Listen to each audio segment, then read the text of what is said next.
few minutes. My name is Stacy, S-T-A-C-Y, like L-O-R-D, no S's in the wrong place, please. So first night we sat at the EPO consult. It's 2 monitors and 3 seats.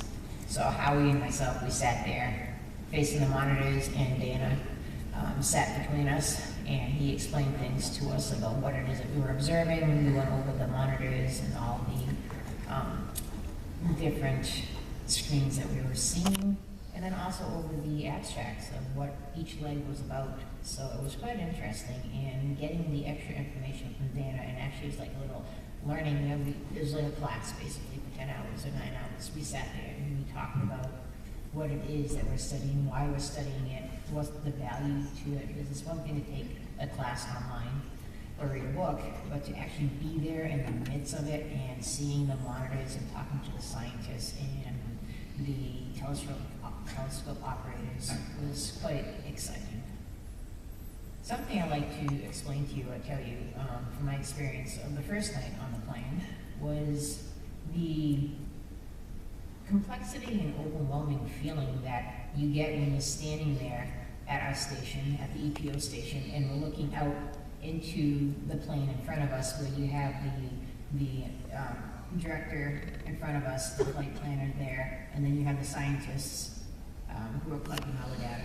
And over to the left, you have the telescope operators, and the diversity of the people in their background and the collaboration among all these different entities was amazing to see. And then in front of all that, right in front is where you have the telescope with instrument forecast attached to it, which was really quite interesting to watch it bounce around, because when you're looking at it and you see the telescope, what appears to be the telescope actually gyrating, it's not, it's the plane and the turbulence moving, and the telescope is actually held still among the double gyroscope that holds it and cages it.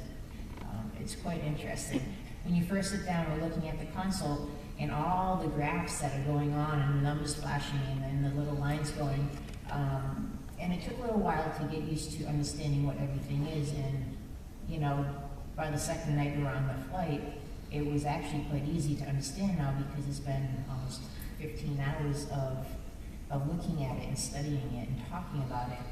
The other thing that really struck me is, as we were flying, we were able to go around and talk to the different people, and the backgrounds and where they all came from was amazing. You had an artist up there, you had someone with a math background, someone in psychology, you know, so they all kind of fell into their positions here among SOFIA. Being a telescope operator, for one thing, is not a course you take or a class you take in college. It's something you kind of stumble upon because your love for astronomy, and you put the time in at different telescopes, maneuvering and learning how to use them. And they all ended up here on SOFIA, and their backstories and the history of their path, the roads that took them here, is it made for a fun night of talking to everybody up there. And they're so willing to share their information with you, which was also quite refreshing, because their passion, you can sense and see their passion as they're talking about it too. It was quite refreshing, the response I got when I told a lot of the people that I'm an art educator as opposed to having a science background. At first they were a little like, oh. And then as we started talking, there's a lot of interplay and interconnections between the arts and the way that we develop projects and we create things, and the way that they have to when it comes to actually plotting for each leg of the flight, in the stars and what it is that we're collecting for data. It was a really nice, smooth conversation and dialogue between us. And I think on both parties, it was always kind of like, oh, I never really realized this, that we had so much in common. There's a lot of common ground between the arts and the way that we develop things and we create things, and the sciences. You know, there's a lot of creative thinking and critical thinking. There's a tremendous amount of challenges that you have to overcome, and you got to come up with ways to go about dealing with those, just like when we're creating our artwork or we're teaching a lesson. And that's what I love about it. I love that there's this great synergy between arts and science, and art and any other subject.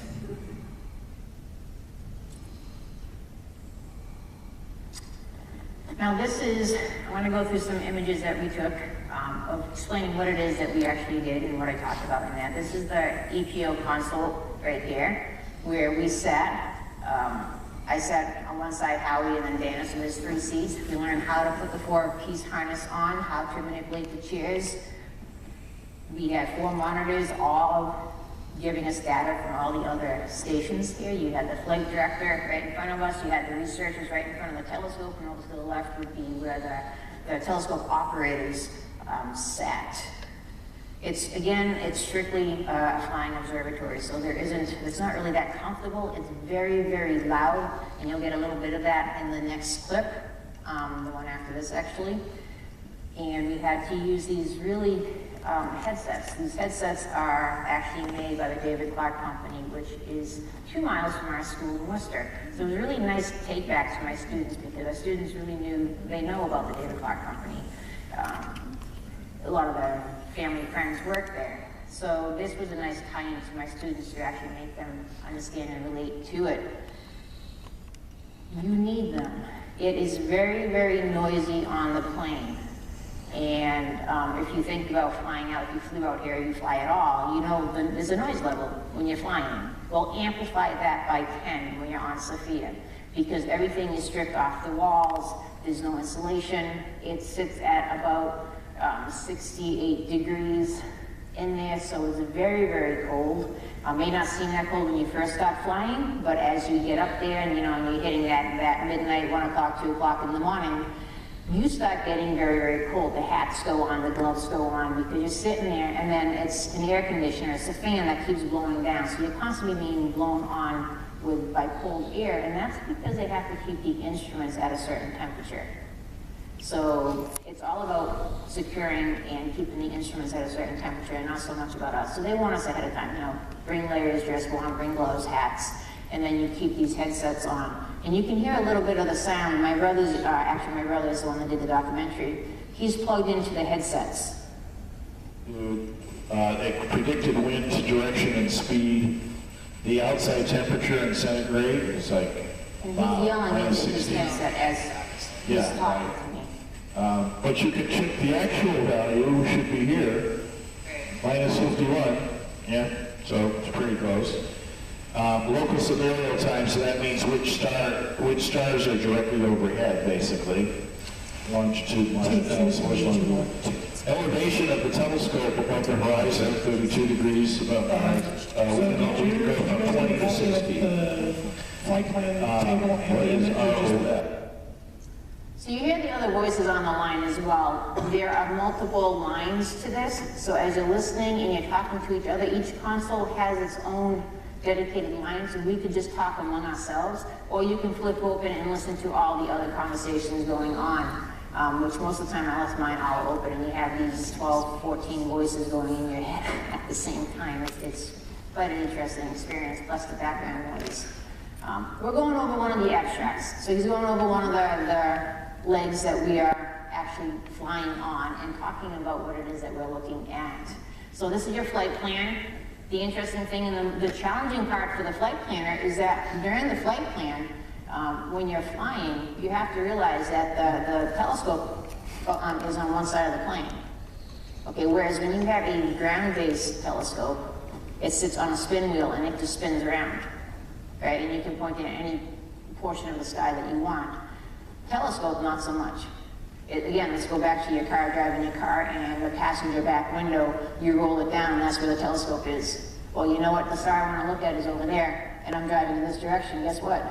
You got to turn the car around, and you got to go back in the other direction so that you can focus on that star. That's why the flight plan looks as crazy as it does, because there's a lot of turning around of the plane to point the telescope in the right direction, so that we can pinpoint what it is that that scientist needs to research. These are images right from the monitors on the plane, the infrared.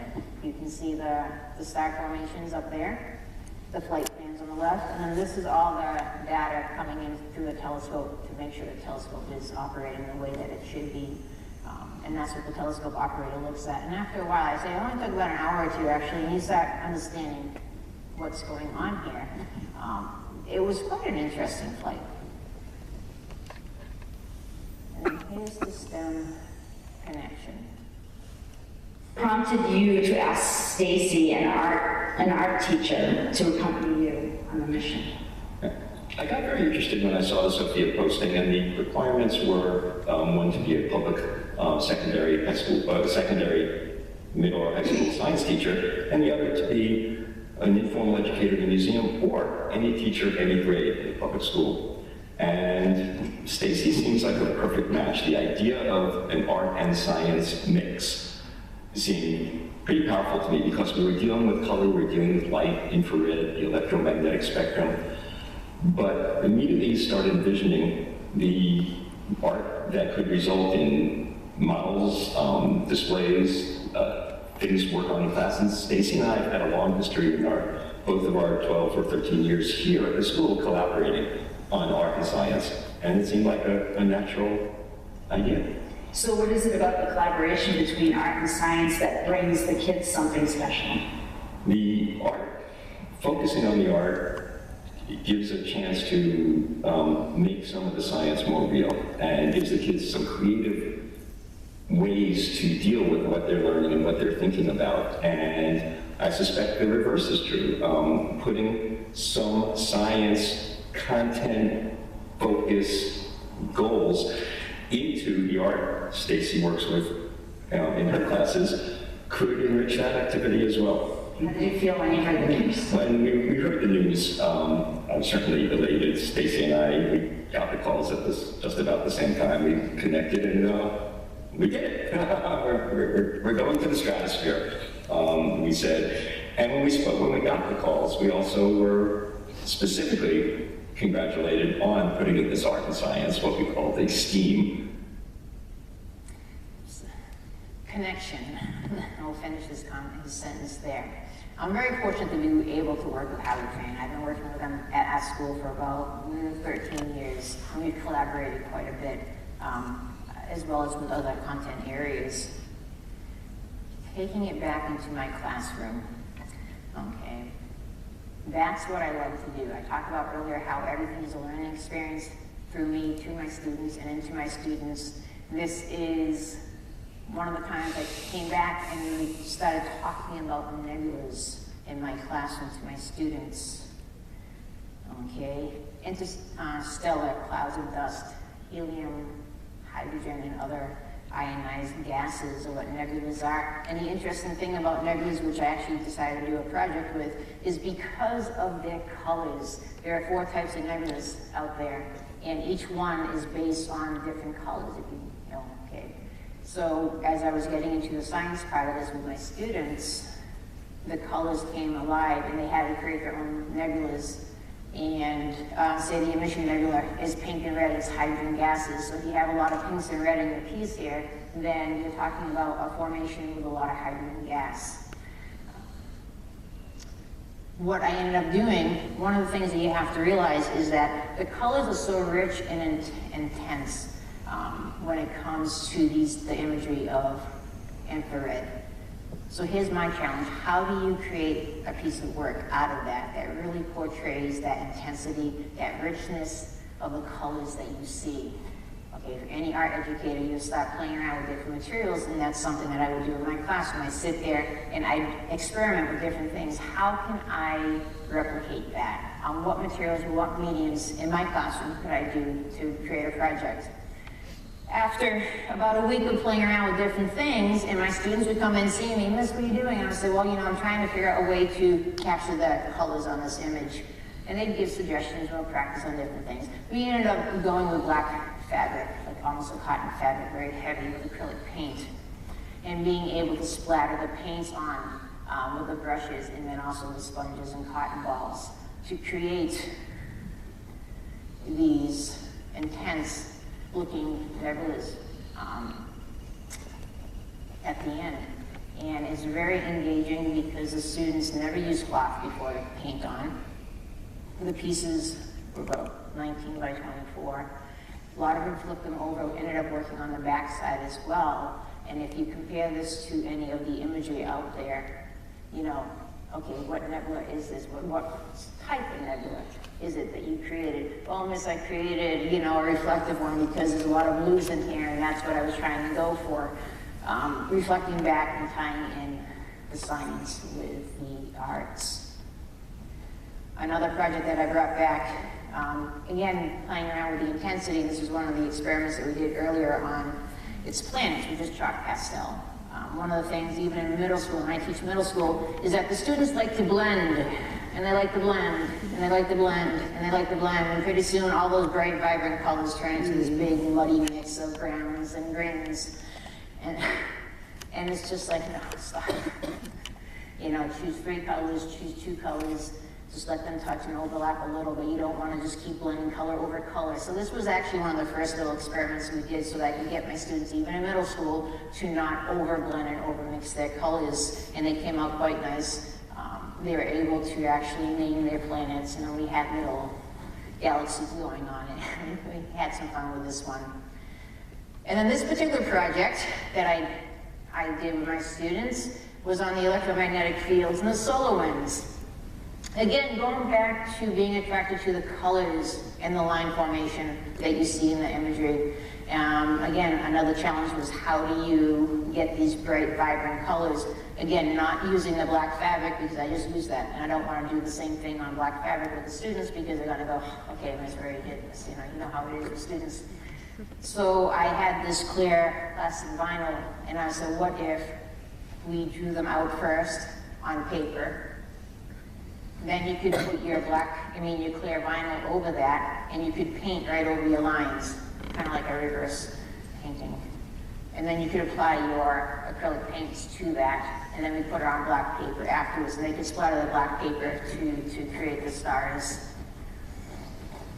Again, really engaging the students, pulling in a lot of different concepts, content areas as well, and they came out really, really nice. And you can see the image on this one next to them.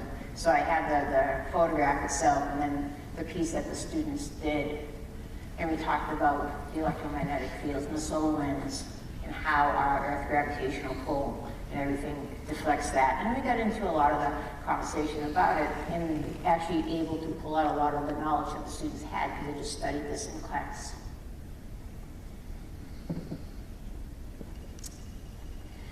Which brings us to the making of the documentary. Now this is going to be about a 45-minute film, free to you guys to use in your classroom, talking about the mix and the blend of science and art. One thing I will say about the documentary, which really, being an art teacher, was it made me slow down and really reflect on everything that I was encountering. You know how you come and you're at the conference here and day after day you're just looking at the sessions and you go into your classroom and you're like, okay, I'm just paying attention to this and I'm going to this next and I'm going to this next, and you're not really getting the full picture of everything that you're encountering. Being stopped constantly to say, wait, stop. I gotta get a camera in front of you, or stopping us to question us and to interview us. They had 2 cameramen the whole time interviewing all of us. Doesn't matter if you were the safety tech or the flight planner, he had a camera in your face and he was interviewing you. But it really made you stop and reflect on what it is that you just did and the experience that you just had, which was a wonderful, wonderful learning lesson for me too, because now you're getting that full picture. I'm like, wait a second, okay, that's right. I saw this and that and this in that moment. So he captured it in that moment as opposed to waiting when you come home, you know, a week later by the time you kind of recuperate from everything. We had a lot of fun as well. And we got quite slap happy after a while as well when you're coming off the plane after 13 hours and 2 nights of flying, and you're just like, okay, enough. It's not my good side. And here's my brother talking about a little clip on the documentary. Maybe here. Hi everyone, my name is Stacy Lord. I work out here in Los Angeles as a film and TV lighting professional. This year, for the first time,